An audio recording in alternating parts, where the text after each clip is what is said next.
What conversation did you have with your sons about what happened in Cincinnati Monday night?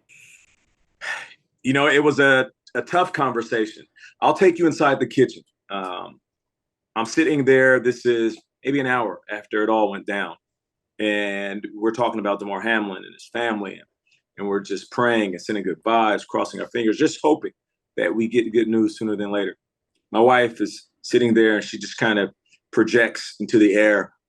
This is why it's tough to watch our kids play football. This is why I don't want them to play football. Mm. My 16-year-old, who is 6'4", 200, tight end, DN, he loves the sport. And he paused for a second. He said, "Mom, I'm going to play football." And then he followed it by saying, this is a rarity. It doesn't happen often. And, in that moment, when my wife said that, there's two sides of me. One side fully agreed with her and validated her feelings because part of me felt that way. But then there was another side of me, and just being honest and transparent with you. I thought to myself, man, this is what we sign up for. Not necessarily that. I'm not talking about Damar Hamlin being on the ground, medics coming out, performing CPR, not that part of it, but injuries. No matter where on the spectrum they fall, everything from your run-of-the-mill sprained ankle to concussions, broken bones, and torn ligaments.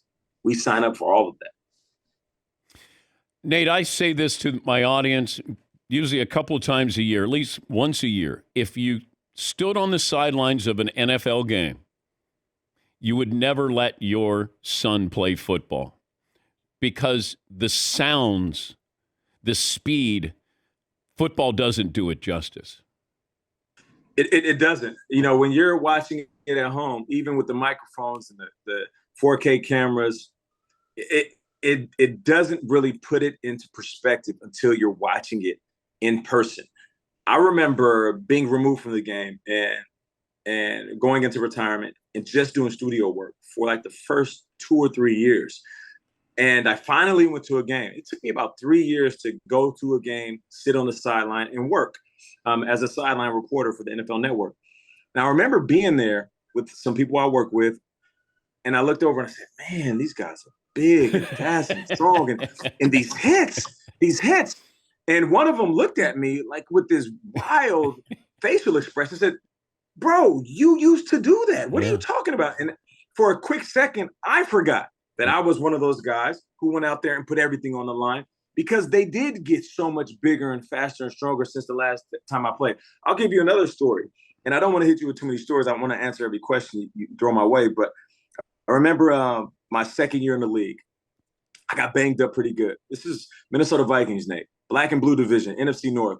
And the OGs, the vets, they were saying whenever you play within this division, teams like Green Bay, the Lions, especially Chicago, they call it black and blue because your body will be black and blue.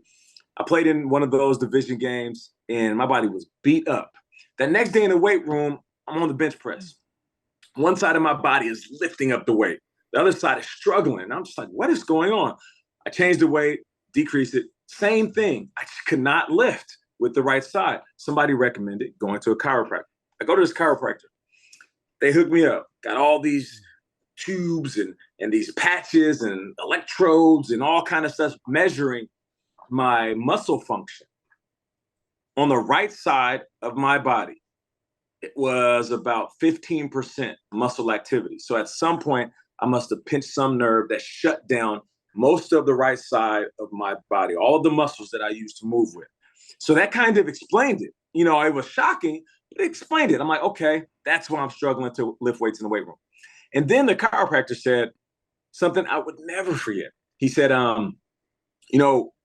playing this game is rough. And I'm like, yeah, I've been playing it my whole life. And he's like, yeah, but going through what you go through, it's like getting in a car accident. And I'm like, really? He's like, yeah, it's like getting in a car accident. I'm like, wow, playing an NFL season is like getting in a car accident. He's like, no. Every time you get hit, it's like getting into a car accident. And I was like, well, and at that point, we talk about concussions, but really we should be talking about car wrecks to let people understand exactly what that feeling is like. It's not just your head trauma if you have one; it's your body trauma.